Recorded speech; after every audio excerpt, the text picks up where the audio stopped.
Assalamualaikum warahmatullahi wabarakatuh. Hari ini grup kami nak menerangkan mengenai isu transgender menunaikan ibadah umrah.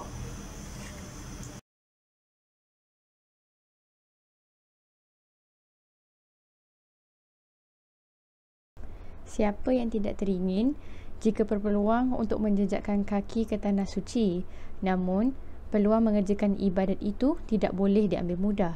Tujuan utama ke tanah suci Mekah adalah untuk beribadat dan wajib mengikut hukum yang telah ditetapkan di dalam syariat Islam. Pengertian umrah.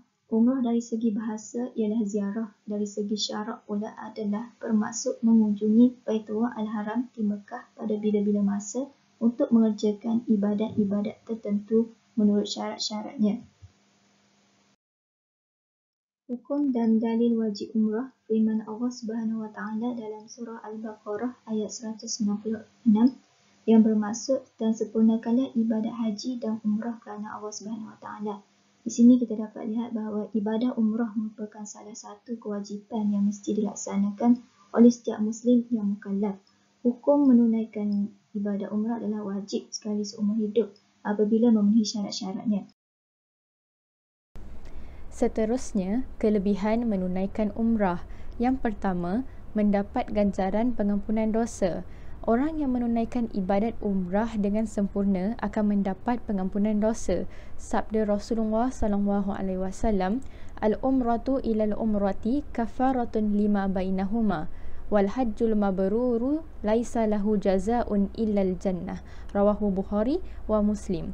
Maksud hadis ini ialah di antara satu umrah kepada satu umrah yang lain adalah penghapus dosa antara keduanya, dan tidak ada balasan bagi haji yang mabrur iaitu diterima melainkan syurga. Keterangan hadis ini ialah orang yang mengerjakan umrah hingga ke satu umrah akan mendapat keampunan dosa, dan haji yang mabrur tiada lain ganjarannya kecuali syurga. Kelebihan yang seterusnya ialah dapat menjadi tetamu agung kepada Allah Subhanahu Wa Taala. Orang yang mengerjakan umrah di tanah suci merupakan tetamu agung kepada Allah Subhanahu Wa Taala dan mendapat kemuliaan daripadanya. Sabda Rasulullah SAW, "Al-hujjaju wal ummaru wafdullah hi in da'awhu ajabahum wa in istaghfaruhu ghafaralahum." Rawahu Nisa'i wa Ibnu Majah. Maksud hadis ini ialah orang yang mengerjakan haji dan umrah adalah tetamu agung kepada Allah Subhanahu Wa Taala. Sekiranya mereka memohon doa kepadanya, nescaya Allah perkenankan doa mereka. Sekiranya mereka memohon keampunannya, nescaya Allah ampunkan mereka. Antara syarat yang telah digariskan ialah beragama Islam, baligh, berakal, berkemampuan dan merdeka.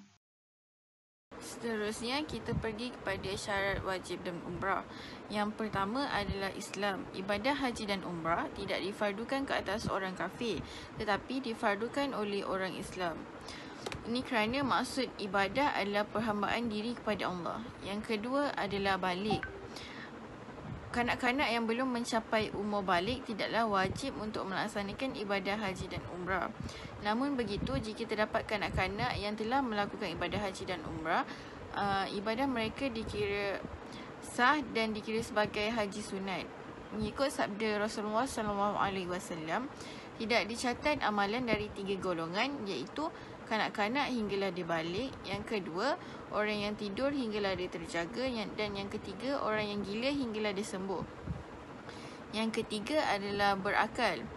Orang yang berakal wajib melakukan ibadah umrah dan difardukan ke atasnya.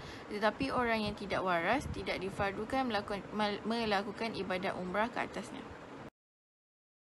Seterusnya, syarat wajib haji dan umrah adalah merdeka. Hamba sahaya tidak diwajibkan untuk menunaikan ibadah haji dan umrah, kerana ibadah haji dan umrah memerlukan harta dan hamba sahaya tidak mempunyai pemilikan harta. Dan terakhir adalah berkemampuan. Berkemampuan di sini merujuk kepada aspek fizikal dan mental. Ibadah haji dan umrah. Berdasarkan firman Allah Subhanahu wa taala, a'udzubillahi minasyaitonirrajim. Walillahi 'alan nasi hajjul baiti man istata'a ilaihi sabila. Maksudnya, dan Allah mewajibkan manusia mengerjakan ibadah haji dengan mengunjungi Baitullah, iaitu sesiapa yang mampu sampai kepadanya. Seterusnya, persoalan yang akan kita bincangkan, bagaimana pula dengan golongan transgender? Bolehkah golongan ini menunaikan ibadah umrah?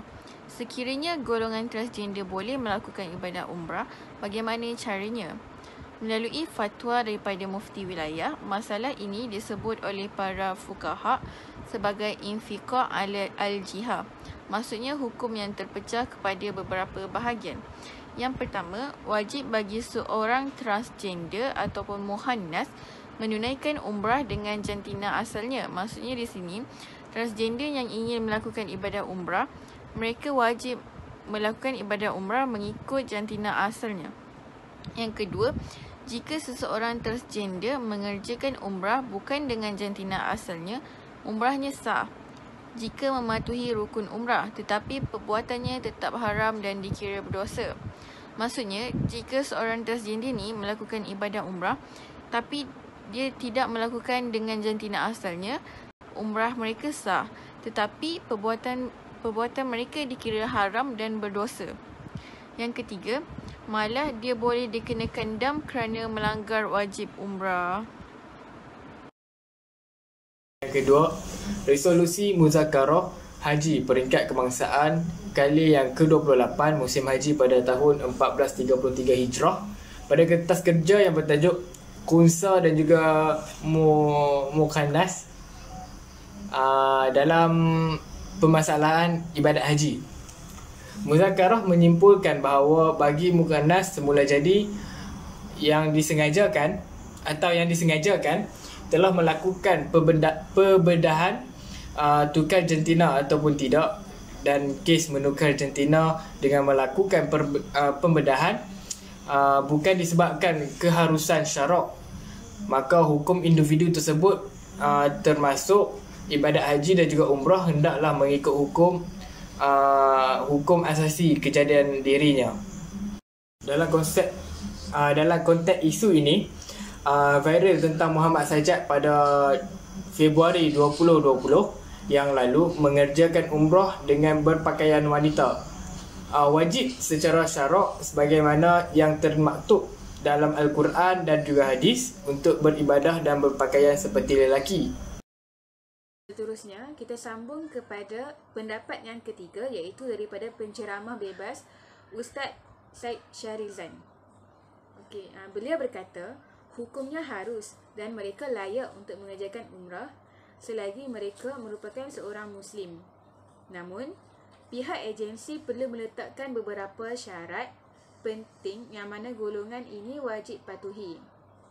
Antara syarat yang wajib ditunaikan oleh mereka ialah peserta dari golongan maknya wajib mengerjakan umrah berdasarkan hukum asal jantina mereka, di mana jika mereka seorang lelaki, mereka wajib mengerjakan umrah dalam keadaan seorang lelaki tulen. Untuk mengelakkan payudara tiruan mereka dilihat oleh orang awam ketika memakai pakaian ihram, mereka wajib memakai kain bengkung yang tidak berjahit. Hal ini kerana kain yang berjahit ialah haram ketika ihram. Seterusnya, mereka bukan sahaja hanya wajib berihram seperti lelaki, malah wajib berpakaian lelaki sepanjang keberadaan mereka di Mekah dan Madinah demi menghormati kesucian kedua-dua tanah haram. Mereka tidak boleh berpakaian seperti perempuan, seperti mengenakan tudung ataupun memakai telekung. Yang seterusnya, golongan maknya ini juga wajib mengerjakan ibadah di ruang solat lelaki. Begitu juga ketika ingin menggunakan tandas, mereka wajib menggunakan tandas lelaki. Dan pihak agensi juga wajib menetapkan tempat penginapan mereka bersama dengan lelaki dan tidak menetapkan sekali dengan wanita tulen kerana haram melihat aurat wanita tulen.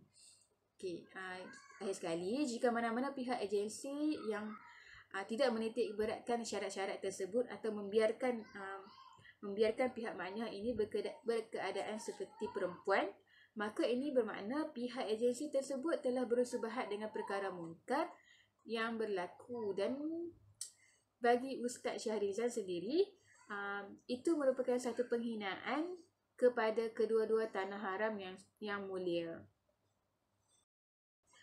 Terima kasih kerana mendengar dan memberi tumpuan. Jika terdapat sebarang soalan, boleh tanya selepas ini, dan boleh juga mengajukan soalan kepada kami melalui email di alamat email aunifakihah31@gmail.com. Sekian, terima kasih.